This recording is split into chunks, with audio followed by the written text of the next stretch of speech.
കൂടുതൽ വാർത്തകളും വീഡിയോകളും കാണാൻ ഈ ചാനൽ സബ്സ്ക്രൈബ് ചെയ്യുക. കൂടെ ബെൽ ബട്ടൺ അമർത്തുക. എൻ്റെ ശ്രോതാക്കൾക്ക് നമസ്കാരം.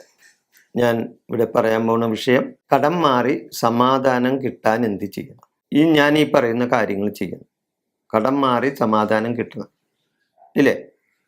അതാണ് നമ്മുടെ വിഷയം. പലരും കടം കയറി ആത്മഹത്യ ചെയ്യുന്ന നാടാണ് നമ്മുടെ നാട്, ഇല്ലേ?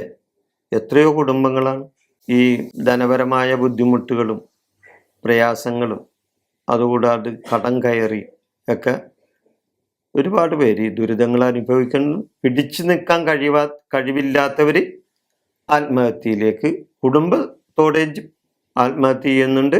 അല്ലാതെ ഒറ്റക്കൊറ്റക്കും ആത്മഹത്യ ചെയ്യുന്ന ആൾക്കാരുണ്ട്, ഇല്ലേ? എത്ര ജോലി ചെയ്താലും അവർക്ക് പണം തികയാണ്ട് വരും.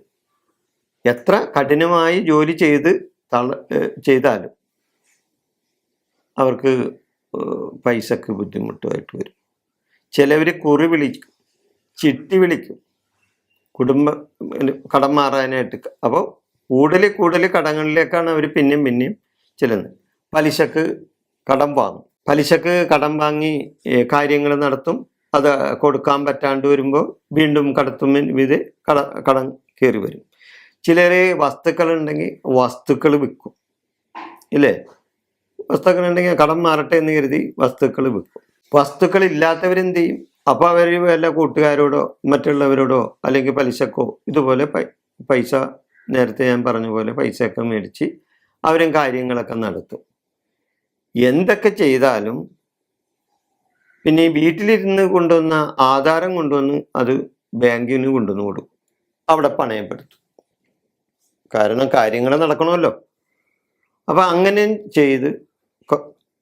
അങ്ങനെ പലതും കാര്യങ്ങളും ചെയ്തിട്ടും കടത്തിൽ നിന്നൊരു മോചനമില്ല. കടം കയറിയാൽ സമാധാനവും ഉണ്ടാവില്ല, ഇല്ലേ? കിടന്നാൽ ഉറക്കം വരില്ല.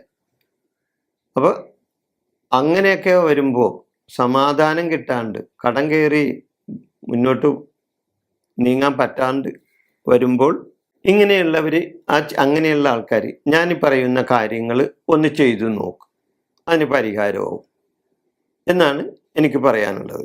ഇങ്ങനെയുള്ള ആൾക്കാർ, ഈ കടം കയറി ദുരിതം അനുഭവിക്കുന്നവർ വിഷ്ണു ഭഗവാനെ വ്യാഴാഴ്ച ദിവസം ഒന്ന് പോയി പ്രാർത്ഥിക്കുന്നത് ഒരു പതിവായി മാറ്റണം. വിഷ്ണു ഭഗവാനെ പോയി പ്രാർത്ഥിക്കുക. നല്ല പോലെ വിഷ്ണു ഭഗവാനോട് പ്രാർത്ഥിച്ച് വിഷ്ണു ക്ഷേത്ര ദർശനം എല്ലാ വ്യാഴാഴ്ചകളിലും നിങ്ങൾ നടത്താം.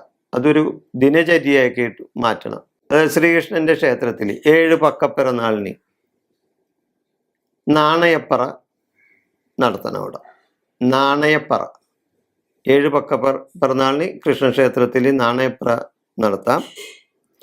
അതേപോലെ തന്നെ ഋണമോചന യന്ത്രമുണ്ട്.